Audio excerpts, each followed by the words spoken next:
Hiya folks, welcome back. It's Will here once again, back for another fight card prediction. We're going to be breaking down UFC Fight Night 84 from the O2 Arena in London, England, as Anderson the Spider Silva makes his return after his ban, and he faces off against Michael Bisping, a fight that's been kind of talked about this side of the water for a long time. All these fights will be exclusively on a UFC Fight Pass. If you haven't got UFC Fight Pass already, go and get it. It's heaven for me because I just sit and watch fights non-stop. So having something like this is perfect. As always, I'll be putting some people down in the Dropbox down there. Please go and check out their predictions. Please go check out their podcast, their interviews with fighters. They are my favourite ones on here. So please go check those guys out. Overall, a pretty solid card for Europe. I think this is the way European cards really should be. A lot of local talent, but have someone blockbuster in the main event. And Silva v Bisping is a great main event for a European EMEA UFC event for sure. I'm going very well on my picks recently. I've been putting my bets out through Twitter usually. Not doing too great on the betting side of things. Had a couple last night. Evan Smith, Bambozi came through for me, some underdogs. I'm doing well with them. Overall, I'm on a really good streak right now and doing well. So come follow me on Twitter, WillMartin7MMA. And as always, like I said before, please go and check out the guys down below who make great videos as well, because they need the support and I will try and help them as much as I possibly can. So, starting off in this fight card here. Lightweight division. Two Ultimate Fighter teammates from Team Europe and Team McGregor. David Teymur against Martin Svensson. We've seen in the show both guys won fights, both kind of different kind of styles. Svensson is a very long-rangey fighter, very dangerous on the ground. He likes to throw elbows, likes to get you in the clinch, put you against the cage and clinch with you, and throw big knees. Try and get the fight to the ground. His main thing is getting the fight to the ground. He's very dangerous down there as he's very long and he can catch on to a lot of things down there. I say his only losses are to guys who have been in the UFC, his last three, sorry. He lost to Robert Whiteford, he got knocked out in that one. Lost to Jim Aylas via decision, and he lost Artem Lubov, knocked him out in 2 rounds a couple of years back there as well. David Teymur, I was actually pretty impressed with this guy in the show. I thought he looked very good, very green though, very raw, a bit of a berserker fighter, comes forward, throws heavy leather, got a good gas tank for the amount of output that he has as well, but he's very aggressive, and I think in this fight especially, I think this could actually help him. On a side note, this guy's got a very talented brother who's probably more talented than David Teymur is. His brother Daniel, so if you get a chance to watch his fights, go and watch him. He will be in the UFC very soon, I have no doubt about that. The way I see this fight going, I think David Teymur's going to hurt Martin Svensson. I think just his overall aggressiveness and his power is going to be a little bit too much for Svensson to take. And we have seen in the past, or I have seen with watching some of his old fights, he can get hurt and he can get taken out. Whiteford, Lubov especially. So my pick for the first fight of UFC London is going to be David Teymur via TKO in round number 1. Staying in the lightweight division, we have Teemu Packalén against Thibault Gouti. I've just been watching some tape on Gouti here, and this guy's a nice prospect coming into the UFC. Not many people will know this guy. I knew of him before. I'd never seen much of his footage before, but just kind of reintegrating myself with his fights there. And this guy is very talented. He's very well rounded, as a lot of the French guys are, and coming off, I say he's got a lot of stoppages in there, mostly by submission. I watched his fight against Cedric Severac, I think that was 3 fights ago. Fought from the southpaw position and popped a nice left out there. Went to the ground, was very patient in that fight, and eventually, when Severac got back to his feet, hurt him in the feet a little bit, he had a nice trip to take him down there, and then he rolled him into an anaconda choke and put the guy to sleep. His last fight was against Anton Koivunen, another Finn in Finland, a former UFC veteran, and I thought he was winning that fight. He was maybe up 2 rounds, maybe 1 round each. Come out in the 3rd round, tried to put Kavainen against the cage, got it stuffed, but as he come off, he unloaded a huge shot, one shot pop, and knocked out Anton Kavainen. Timo Packalan, I saw his fight in Glasgow against another Frenchman, Michael Laboute, and it was a very, very sloppy, not a good fight whatsoever, on a card that had a lot of really good fights to start off with. Very long. He's got a really good frame for lightweight, a big guy. I fully expect him to be very, very strong in this fight here. Strong at lightweight, sorry. This was a fight when I heard that Lucas Sajewski, I was actually going to pick Sajewski against Packalan. When I heard that Gouti came in, I thought, I'm still going to stick with Packalan. And after watching some of the footage there, I think I'm going to change my pick literally within the last kind of 15-20 minutes. And I'm going to go with Thibault Gouti, probably by decision, but the guy's got a really good chance of a finish as well. This is a fight that I will not be betting because I think it's too close to call, and it could go I think Packalan is a decent talent himself, but I'm going to go with Gouti via decision. Heavyweight division, Daniel Omilanchuk against Yaris Daniel.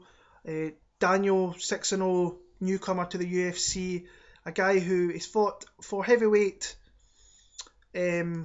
For heavyweight talent, he's fought okayish talent out there. There's not much in the way of good kind of heavyweights out in Europe, but he's did what he's had to. He's very green, very, very powerful, a bodybuilder as well. He actually cuts down from like 295 to make the heavyweight limit. 6'3", built like a brick shithouse kind of guy.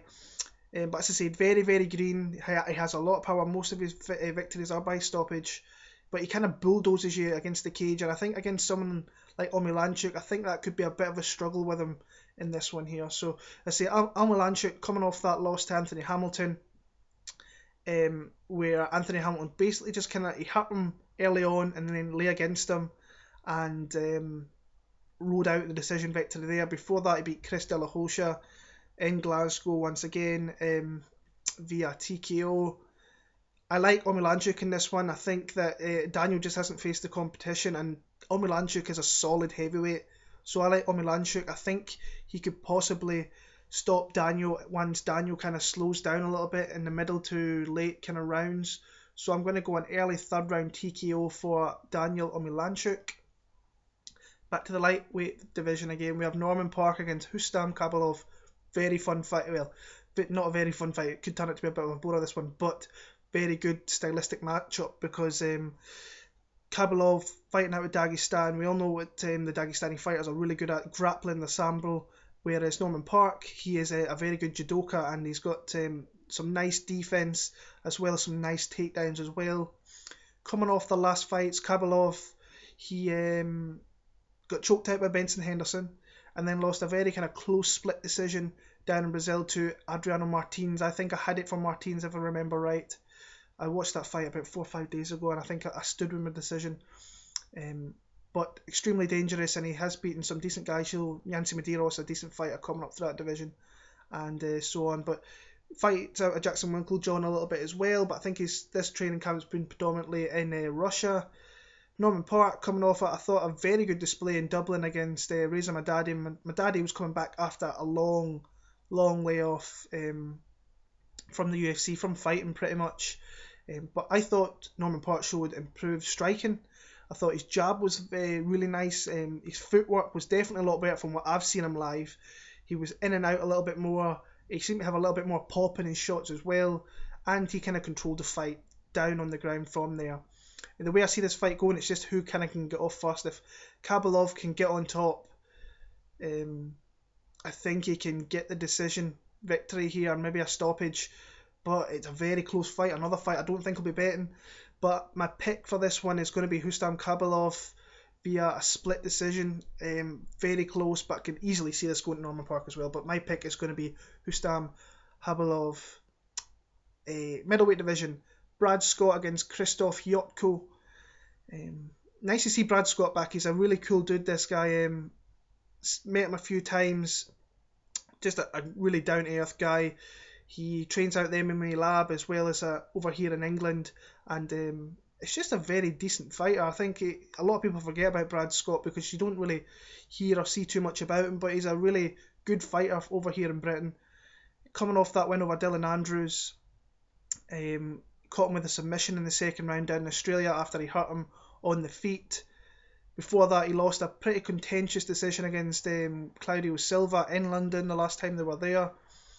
His opponent in this one, seen him last time out, thought he just got the nod against Scott Askham in Dublin, but gasped pretty badly in that one. His grappling was the defining point in that fight. Took the fight down a few times, controlled it from there, but Scott Askham really beat him up a little bit.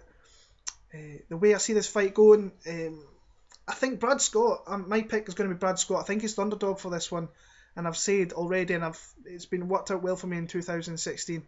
Close fights, I'm going to go with underdog. I think I just checked best fight odds, and I seen that Brad Scott was the underdog. So my pick is going to be a split decision victory for Brad Scott. I think that he's got a win to get back in London after he got kind of robbed against Claudio Silva last time out. I just think he's polished. He's polishing his skills a little bit more than Jotko. We know what Jotko's going to do. So my pick's going to be Brad Scott via a split decision. A fight I'm looking forward to seeing, a fighter I'm looking forward to seeing is Arnold Allen, as he faces off against a very grizzled veteran in Yaotzin Meza.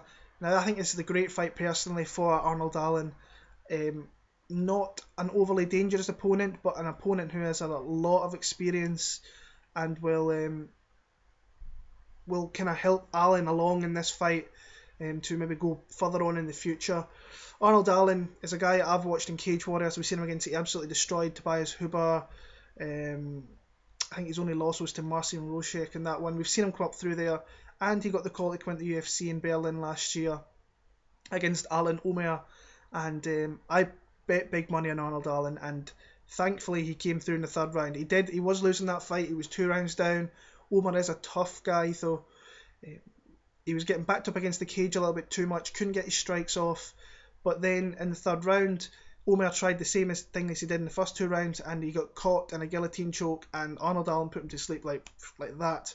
Had him tapping very, very quickly. A dynamic striker. He's got a huge, a very kind of straight left that is very, it kind of spears through the wind and kind of hits you straight in the chin, like we've seen against Tobias Huber. He's been training at TriStar, and training at TriStar, you're only going to improve, and he's been out there a long time now, a few months, and I fully expect to see a very big improvement in Arnold Allen here, a lot more than his UFC debut. Got himself a bonus, which always helped in that one as well. So Meza, coming off that loss to Sam Sicilia, this is a good fight for Arnold Allen. This is a fight, they want Arnold Allen to win this fight, and this is a fight that I thoroughly think he will win very, very easily. I'm going to go with Arnold Allen via TKO in the first round. Moving on, middleweight division, Scott Askham against Chris Dempsey. I think this is a tailor-made win here for Scott Askham, as I don't rate Chris Dempsey one bit. Got knocked out in 1 round against Jonathan Wilson last time. I think he tried to go for a takedown, got hit with clipped with a shot, and he went down. I think that wasn't 205 right enough. The last time he was at middleweight, he did get a kind of contentious decision victory over Eddie Gordon. I thought Eddie Gordon won that fight personally, but hey, who knows. Scott Askham lost to Krzysztof Jotko in Dublin, very close fight. Before that, I'm sure he knocked out Antonio Dos Santos in Germany, lost to Magnus Siedenblad. He knocked out Antonio Dos Santos Jr. Before that, he lost to Siedenblad in a very competitive fight, I must say. The way I see this fight going, Scott Askham is just too long, he's too powerful, and he will catch Chris Dempsey with something. But Dempsey, we all know what he's going to want to do, because Jotko did it. He's going to want to take Scott Askham down. Hopefully Askham's improved his takedown defense, which I thoroughly expect he will. I just think that Scott Askham's going to catch this guy early, and he's going to put him to sleep. My pick for this one is going to be Scott Askham via TKO in the first round. Another intriguing fight in this card, bantamweight division, Davey Grant returning after it seems like maybe 3 years, 2.5 years off, as he faces off against Marlon, Vera. Let's start with Davey Grant. He was on the Ultimate Fighter, the Ronda Rousey season, and he got to the final there and lost to Chris Holdsworth. It's kind of like a cursed season, not thinking that, because Chris Holdsworth hasn't fought much since then. But he was supposed to face Roland Delorme last time at UFC London when they were last there. I remember being in the hotel when that fight. It was weird. He was walking around with his family, and then the news came out that that he'd been pulled from the fight with an injury. I think it was. I can't remember what it was, but aggressive fighter. Very good once it goes to the ground. I just think against Chris Holdsworth he was a bit too aggressive, and Holdsworth is a really good prospect. If we ever do see him back, he's got problems with concussions and stuff like that, so hopefully we see him back, but got caught in that one, got put to sleep. Just a very aggressive fighter who is very good on the ground, so it'll be interesting to see what if he's got any better from being off the last 2.5 years. I would expect so, but we just never know, and he might have a little bit of nerves coming back into the UFC again as he faces off against Chito Vera here. Vera's coming off a submission victory against Roman Salazar. I thought he was losing that fight up until the point where he caught him in a triangle choke. He's also a guy who's very good on the ground, very creative with his submissions. We've seen on the Ultimate Fighter Latino America that I think he knocked someone out from an up kick. I think it was Henry Briones, if I remember right. But a guy, very young fighter coming through, got himself a bonus in that last one, which was a great news considering his daughter's got a really bad syndrome, kind of to do with her face. You can't smile, so hopefully that helped out there. Close fight again. I don't think he'll be betting this one an awful lot. But I think that Marlon Vera might be the underdog in this one, and as I said before, close fights, I'm going to go with underdog. It's served me well so far this year. I'm going to go with Marlon Vera via decision, but I think it's very close, very close, and could go to David Grant, but my pick's going to be Chito Vera. Next up, a fight that's this is going to be a good one. Mike Wilkinson against Makwan Amirkhani, Mr. Finland. We'll start off with Mike Wilkinson, a very outspoken guy, but a very good fighter. When you see him, we've seen him on the Ultimate Fighter where he beat Brendan Loughnane, who I think is a very good up-and-coming fighter. We will see him in the UFC someday. We've seen him fight Tom Duquesnoy in a pretty close fight where he probably should have won that one. I picked Duquesnoy just, but it was kind of apple and oranges how close it was. So when we have seen him in the UFC, Mike Wilkinson, he rushed Honey Jason and got put to sleep very quickly. Had a bit of a kind of grudge match against Nicholas Backstrom last time out. Backstrom came out really wild, and Mike Wilkinson put a couple of shots on his chin and put him to sleep, and that was the end of Nicholas Backstrom. We haven't really heard much from him since he lost to Lahat, obviously. But when this guy fights, he's very dangerous, and I think that this is a very dangerous fight for Amirkhani. He came into the UFC, knocked out Andy Ogle in about 8 seconds, flying knee, followed up with punches. Then his last fight never got touched by Marcel Fulin. Fulin tried to throw a leg kick. He dropped low with a beautiful level change, took Fulin down, and just proceeded to work on a choke. I thought Fulin did really well to get out, but then eventually Amirkhani was just very persistent, kept on going, and got the choke, got himself another bonus. This fight's been very kind of interesting over here. There's been a lot of talk between these two.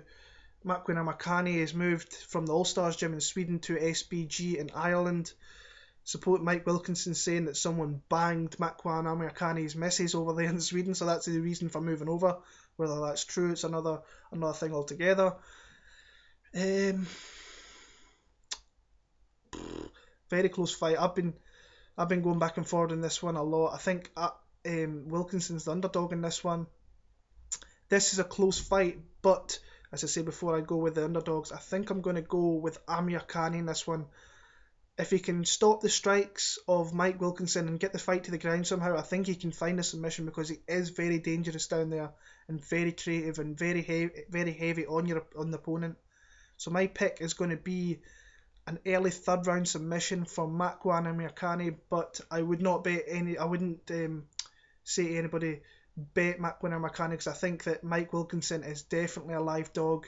If you want to bet on underdogs, which I have been doing, Mike Wilkinson's not a bad one to do But my pick's going to be an early third round submission for Makwan and Amirkhani. Moving on to the main card, bantamweight division, fun fight this one. Francisco Rivera against Brad One Punch Pickett. This was supposed to be Briones against Pickett. I think that was an easy win for Pickett if that was to be the case. But this is not an easy opponent that he's facing here in Francisco Rivera. A guy who has got very big punching power, some decent wrestling skills and grappling skills as well. Both guys kind of really need the kind of win here because Rivera's lost 4 of his last 3. A little bit contentious with the Faber matchup. Came in, knocked Alex Caceres out in about 21 seconds if I remember right, and then went to he was an absolute firefight against John Lineker, which was crazy. These guys, Rivera was up against the cage, they were just swinging wild, and John Lineker came out on top of that, but he unloaded some shots on Lineker which could have put down other fighters as well. Brad Pickett, this is one of the most likeable guys you will ever meet, one of the most down to earth guys. I was at his last fight obviously at 189, and then he was at UFC Glasgow the week after, and I got to spend about 20 minutes speaking with him, and just a top class guy, and I'm wishing the best for him here. Since then he's became a dad, so congratulations to him and Sarah, which was pretty cool for him because he was talking a lot about that. Brad Pickett went down to the flyweight division, lost to Chico Camus and Ian McCall, just too quick, couldn't really throw his shots and really stop the takedowns down there and catch those guys. Came back up and faced Thomas Almeida. Now he came out in that first round, clearly won that round, and I was in the crowd and I was thinking, is he going to beat one of the biggest prospects in the entire sport? And then come out, I think he tried to throw a flying knee himself. I actually think he hit him if I remember right, but then Thomas Almeida came out with a fucking flying knee from hell, sparked him clean out, and that really doesn't happen to Brad Pickett too often. The way I see this fight going, I think this is going to be a bit of a firefight with Rivera looking to take this fight to the ground, but don't sleep on Brad Pickett's skills as well, because we've seen him against Demetrius Johnson. He's got a really good wrestling game when he wants to use it, so Pickett might want to do that here. I think it'll start off a little bit of a firefight. We've seen like Brad Pickett last time he fought in London against Neil Seery, that Neil Seery was kind of piecing him up a little bit, and then he used his wrestling to win that fight. I've got a funny feeling, like I say, it's a close fight. Pickett's definitely an underdog in this one. I'm going to go with Brad Pickett. I think this will be his swan song in the UFC. He wins or loses this one, I think it's going to be his last one personally. But I think that Brad Pickett is going to win this fight. I think he's going to win by decision, but it's going to be a very close back and forth one. My pick is going to be Brad Pickett via a decision, but it's kind of hard because I like Rivera a lot, but I really want Pickett to get this win here in London. So my pick will be Brad Pickett via decision. I'm not going to talk too much about this fight. Tom Breese against Keita Nakamura. This is cannon fodder for Tom Breese. I'll start on Nakamura, a Japanese veteran, so he'll be very savvy. But I don't think he's faced the kind of caliber fighter of like a Tom Breese, an up-and-comer who is every fight is progressing. He beat Li Jingliang via submission in the third round, got himself a bonus in a very fun fight.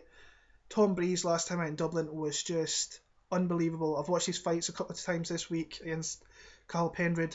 His boxing was unbelievable in that fight, and spear and left shot that just, he busted Penrod's nose up really badly in that first round, caught him with a big shot, put him against the cage, knocked him out. Also training at a TriStar.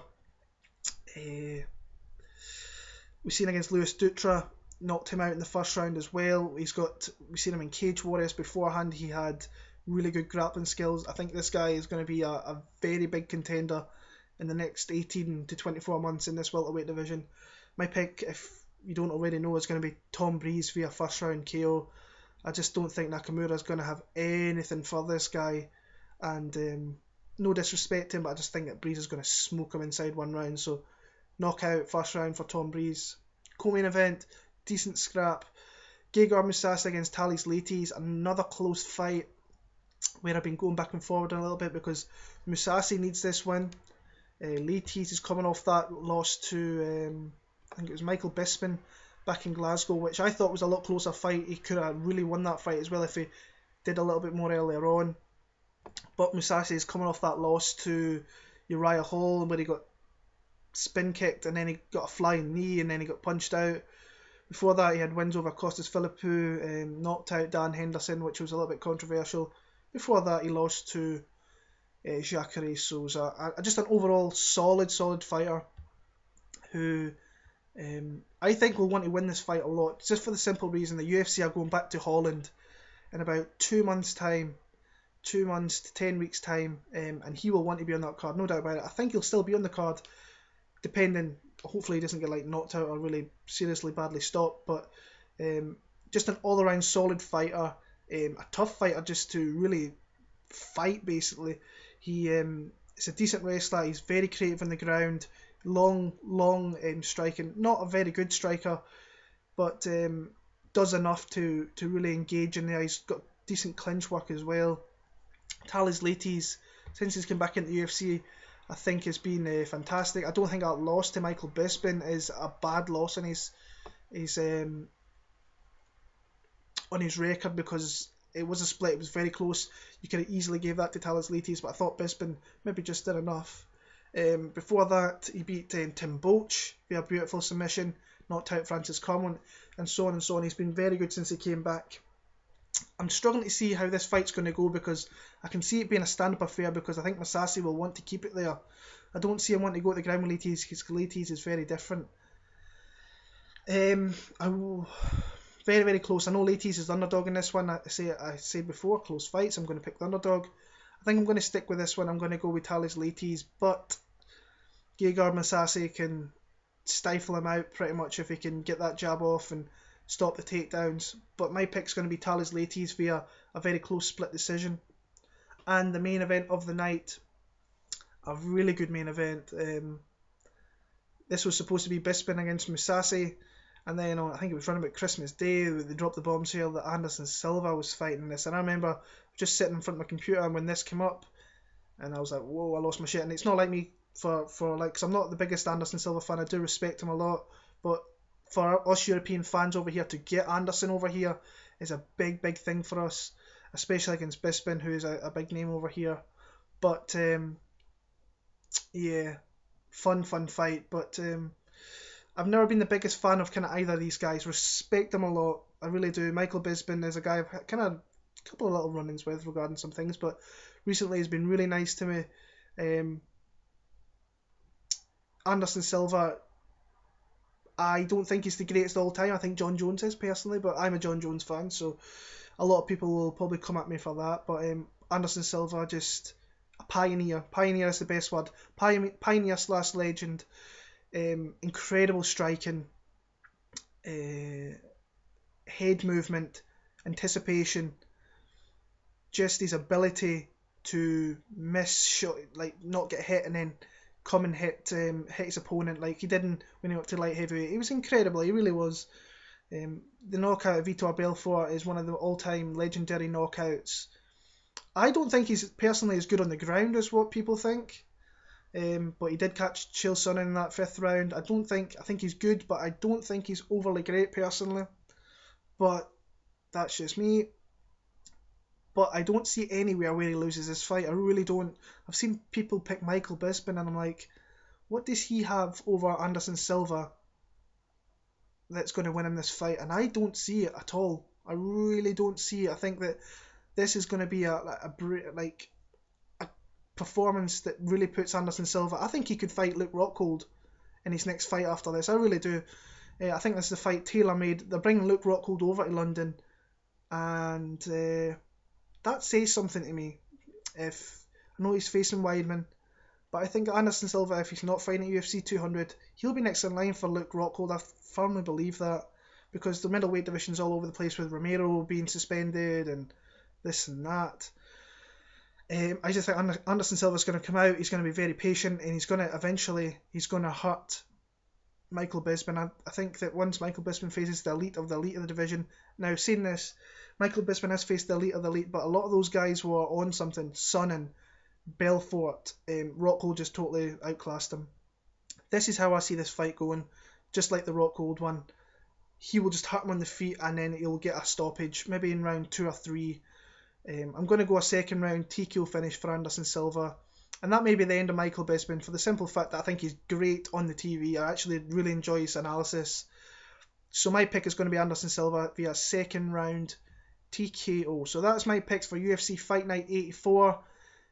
Silva versus Bisping. Please come follow me on Twitter, WillMartin7MMA. Please like, comment and subscribe. Please share.